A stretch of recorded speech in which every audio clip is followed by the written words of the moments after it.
पता किए हैं उसमें पता चला है कि कंपनी को पहले से पता था कि ये शायद पुल गिरने वाला है, तो हर मशीनरी को वहाँ से क्यों हटा लिया गया था? जो भी वहाँ पर मैन पावर था उसको पहले ही हटाया गया था और एक जरा भी नुकसान उस कंपनी को नहीं हुआ है। भागलपुर के विक्रमशिला पुल का टेंडर इसी कंपनी को दिया गया है और ये कंपनी पहले से भी कई बार गड़बड़ी में ये पकड़ाई है। हम इस वक्त मौजूद हैं भागलपुर के सुल्तानगंज घाट पर और पहले हम आपको सीधी तस्वीर दिखाना चाह रहे हैं कि कल शाम यह भागलपुर को खगड़िया से जोड़ने वाला अगवानी पुल है जो जमींदोज हो गया। इसका पाया संख्या 10, 11, 12 और 13 इसने जल समाधि ले ली है। लोग इसे भ्रष्टाचार का पुल भी बता रहे हैं। हमारे साथ कुछ स्थानीय लोग हैं, उनसे बात करते हैं और जानने का प्रयास करते हैं। और जो एक बड़ी बात सामने आ रही है कि यहाँ के जो ये सिंगला कंस्ट्रक्शन के जो इंजीनियर थे उनको यह पता हो चुका था कि पुल ढाने वाला है। आम लोगों से बात करते हैं, क्या लग रहा है जिस तरह से पुल जमींदोज हुआ है? देखिए, ये जन भावनाओं का पुल था, जनता की अपेक्षाओं का पुल था, दो छोरों को जोड़ने का पुल था, सेतु था। वो भ्रष्टाचार की भेंट चढ़ गया। जो भ्रष्टाचार आज बिहार में लोकाचार बन चुका है उसकी भेंट चढ़ गया। और पता नहीं इसमें कंक्रीट का सही इस्तेमाल हुआ, इसका आर्किटेक्चरल जो डिज़ाइनिंग है वो बात हो रही है कि वो सही नहीं था। ये तो इंजीनियरिंग सेक्शन की काम है, लेकिन जो सही जानकारी जो निकल कर आ रही है और हम लोग भी यहाँ आकर के जो पता किए हैं उसमें पता चला है कि कंपनी को पहले से पता था कि ये शायद पुल गिरने वाला है। ये सरकार को जवाब देना चाहिए। और यदि ऐसा नहीं था तो कंपनी का हर मशीनरी को वहाँ से क्यों हटा लिया गया था? जो भी वहाँ पर मैन पावर था उसको पहले ही हटाया गया था और एक जरा भी नुकसान उस कंपनी को नहीं हुआ है। यानी कहने का मतलब है कि ये कंपनी को कहीं ना कहीं से जानकारी थी और यदि ऐसा था तो सरकार को त्राहिमाम भेजना चाहिए था कंपनी को और इसको बचाने की कोशिश होनी चाहिए थी, जो शायद नहीं हुई। और मैं ये मांग करता हूँ, ये तो डॉल्फिन अभयारण्य का भी क्षेत्र है, ये पूरे देश में ये डॉल्फिन के लिए तो आज उस डॉल्फिन को भी नुकसान हुआ होगा। आज ऐसे कंपनियों की वजह से ये, अब सोचिए बरसात आने ही वाला है और जो गिरा है, यदि इस मलबे को विलंब हटाने का, और जो मुझे नहीं दिख रहा है, कल पुल गिरा है, आज कोई गतिविधि नहीं दिख रही है मुझे यहाँ तो, और इसको नहीं हटाया गया तो पूरा जो पानी आएगा बाढ़ का वो फिर कहीं ना कहीं से यहाँ पर कोई त्रासदी लेकर आएगा, किसी न किसी को डुबाएगा, गांव बहेंगे, लोग परेशान होंगे। तो ऐसे कंपनी एसपी सिंगला को, और यदि पिछली ही बार जिस समय ये पुल गिरा था उस समय ही सरकार ने जिस तरह से अभी ढोल पीट करके कह रहे हैं ना कि कार्रवाई होगी, मैं दावे के साथ कह सकता हूँ कोई कार्रवाई नहीं करने वाले ये लोग।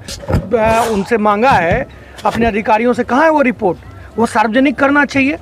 और ये सरकार और जो ठेकेदार है उसकी मिली भगत है, गठजोड़ का परिणाम है कि भ्रष्टाचार में ये पुल जो है भ्रष्टाचार की भेंट चढ़ गया।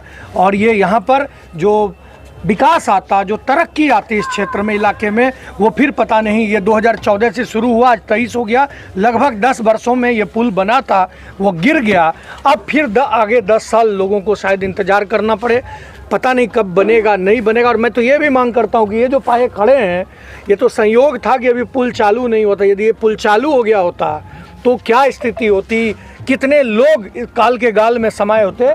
मैं मांग करता हूं कि ये जो पाए अभी बचे खोचे में हैं उसकी भी सही से जांच कर ली जाए, क्योंकि 2 बार हादसा हो गया।